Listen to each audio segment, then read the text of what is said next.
নামাজ আছে কিন্তু নামাজে আত্মসমর্পণকারী হারিয়ে যাচ্ছে। রোজা আছে কিন্তু সেই রোজায় আত্মত্যাগ হওয়ার কথা, সেই সংযম হওয়ার কথা, সংযম হারিয়ে গেছে। আজ রোজার মাস আসলে দেখা যায় দ্রব্যমূল্যের দাম ঊর্ধ্বগতি, কাপড়ের দাম ঊর্ধ্বগতি, জামার দাম ঊর্ধ্বগতি। কেন? রোজা তো সংযমী হওয়ার কথা বলে, 100 টাকার জায়গায় সেইটাকে ডিসকাউন্ট দিয়ে রোজার মাসে তো 70 টাকা হওয়ার কথা, কিন্তু দুঃখের বিষয় সেইটা 150 টাকা 200 টাকায় পৌঁছে যাচ্ছে।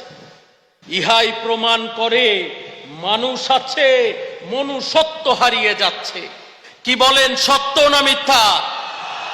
সত্য না মিথ্যা? সম্মানিত আশিকে রাসূলেরা, সম্মানিত ধর্মপ্রাণ মুসলমান ভাইয়েরা, যুগ আধুনিক হয়ে গেছে কিন্তু আমরা পিশাচে পরিণত হচ্ছি।